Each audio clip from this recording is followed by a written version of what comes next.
Hey guys, welcome back for another reading from Sideways Stories from Wayside School. We're going to read 2 more chapters today, and then we are almost going to finish the book. After this, we'll have just a few more chapters to read. So happy listening. Kick back, put your feet up, and put your earbuds in or headphones on if not everyone around you wants to listen to this. So first up is going to be Terrance. Terrance was a good athlete, but a bad sport. Rondi and Allison were playing 2-square with a red ball.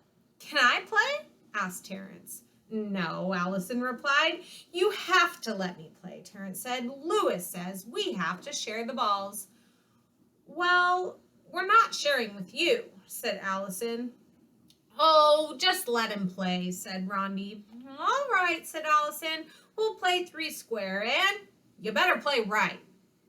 "I will," said Terrance. Allison bounced the ball to Rondi. Rondi bounced it over to Terrance. Terrance caught it and kicked it over the fence. "You have to go get it," said Allison. "Shut up, Dixie Cup," Terrance answered. Rondi ran and told Lewis. DJ and Damien were playing basketball. "Uh-oh, here comes Terrance," said Damien. "Hey, let me play," said Terrance. "Get lost, Terrance," said Damien. "No, you have to share the balls. Lewis says so," said Terrance. "Okay, but just throw it in the basket. Don't kick it," said Damien. "Oh, I won't," said Terrance. First, Damien took a shot. It bounced off the backboard and through the hoop. Next, DJ took his shot. He threw it up upper hand, way into the air. It came down straight through the hoop without even touching the rim. Then Terrance took a shot. He kicked it over the fence.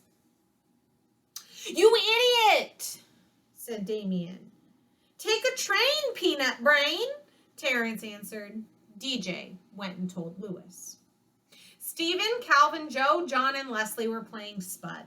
Stephen was it. Everyone else had a number. Stephen had thrown the ball up into the air and called out a number. The person who had that number had to try to catch it. "Can I play?" said Terrance. "No," said Calvin. "You'll just kick it over the fence." "No," said Joe. "No way," said John. "No," said Leslie. "Sure," said Stephen. "Newcomers, though, are it." He gave the ball to Terrance. "Just throw the ball up into the air and call out a number between 1 and 5. "Oh, okay," said Terrance. The children formed a circle around Terrance. "A million!" yelled Terrance, and he kicked the ball over the fence. "What did you do that for?" said Stephen. "Eat a frog, warthog," said Terrance. Stephen ran and told Lewis. Terrance looked around. There was nothing to do. There were no balls left. Lewis walked up to him. He was followed by Allison, Rondi, Damien, DJ, Stephen, Calvin, Joe, John, and Leslie. "What's the matter, Terrance?" asked Lewis. "Well, there's no balls," said Terrance. "Do you have a green ball?" "No," said Lewis. "All of my balls have mysteriously disappeared." "Darn it," said Terrance. "There's nothing left for me to kick." "Nothing to kick?" asked Lewis. "Oh, I don't know about that. What do you think, Rondi? Is there anything left to kick?" Rondi thought a minute. Then she smiled. She was missing her 2 front teeth. "Yes, there's something left to kick." "Well, where is it?" said Terrance. "Let me check with Allison," said Lewis. "Allison, is there anything left to kick?" He winked at her. "There sure is," said Allison. "Well, what is it?" asked Terrance. "How about you, Damien?" asked Lewis. "Can you think of anything?" Damien nodded his head. "Well, what is it?" then asked Terrance. He couldn't wait. "DJ, we got anything to kick around here?" asked Louis. DJ smiled. Yes, we do, he said. Give it to me, give it to me, Terrance demanded. I don't know if we should, asked Louis. What do you think, Calvin? Should we give it to him? I think you should, said Calvin. You heard Calvin said, Terrance, give it to me. Not so fast, said Louis. Leslie, should I give it to him? Oh, yeah, I think he deserves it, said Leslie. Give it to me, give it to me, Terrance repeated. Do you think he deserves it, Joe? Asked Louis. Yes, I do, said Joe. What about you, John? Asked Louis. Definitely, go ahead, give it to him, John answered. Come on, said Terrance. Recess is almost over. We'll leave it up to Stephen, said Louis. Whatever he says goes. Let him have it, said Stephen. You heard him, Louis, said Terrance. Let me have it. He picked Terrance up and kicked him over the fence. Joy. Joy had forgotten her lunch at home. It was lunchtime. She was hungry. She didn't have a meal ticket. If she had a meal ticket, then she could have gotten lunch from Miss Mush, the lunch teacher. She'd have to be terribly hungry to eat lunch made by Miss Mush. Even an empty brown paper bag would taste better.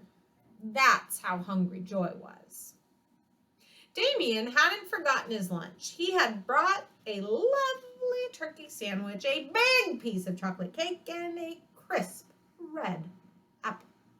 All he needed was a glass of milk, and while he could get that from Miss Mush didn't know how to ruin milk. Damien left his lunch on his desk and went to the end of the milk line. Joy didn't waste any time. She reached into Damien's sack, took out the apple, and then she spotted the turkey sandwich. She put the apple back and took the sandwich, and then she noticed the chocolate cake. She put the sandwich back, and then she took out the chocolate cake. But then Joy had second thoughts. She put back the cake. Then she grabbed Damien's whole lunch. First, she ate the sandwich. It was in a baggie. When she was finished, she put the sandwich baggie on Jason's desk. Next, she ate chocolate cake. It was wrapped in wax paper. She put the wax paper on Allison's desk. She ate the apple last. She placed the apple core on Dee Dee's desk. Then she put an empty sack on Calvin's desk. Damien returned with his glass of milk. Miss Jules, my lunch is gone, Damien called out.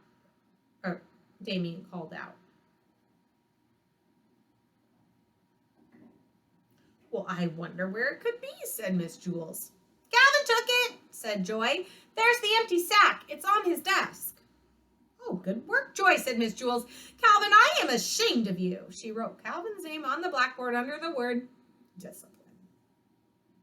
Look at that baggie from Damien's turkey sandwich. It's on Jason's desk, Joy called out. Very good, Joy, said Miss Jules. But how did you know that Damien had a turkey sandwich? I'm just that smart, said Joy. Miss Jules wrote Jason's name on the blackboard under Calvin's. Oh, and there's the wax paper from that delicious chocolate cake. It's on Allison's desk, Joy announced. Joy had chocolate all around her lips. Allison stood firm. She looked in Miss Jules' eyes. I didn't eat the cake, she said. Well, the evidence is on your desk, said Miss Jules. Joy spotted it. She wrote Allison's name under Jason's. Damien's apple core is on Dee Dee's desk, Joy stated. Very good, Joy, said Miss Jules. She wrote Dee Dee's name under Allison's. Damien, I think you ought to thank Joy, said Miss Jules. She solved this mystery. Oh, thank you, Joy, said Damien. Just then, Louis, the yard teacher, walked in. I have your lunch, Joy, he said. Your mother brought it. You left it at home. You mean you didn't have lunch? Asked Miss Jules. You must be very hungry. No, said Joy. Not really. Since Damien didn't get to eat it, he can have my lunch. Wow, thanks a lot, said Damien. You're the greatest. He ate Joy's lunch, an old bologna sandwich, and a dried up carrot. Joy, for being such a good detective and for being so generous with your lunch, you may help yourself to a Tootsie Pop, said Miss Jules. There is a coffee can on top of my desk. Joy took one. Then, when Miss Jules wasn't looking, she took another one.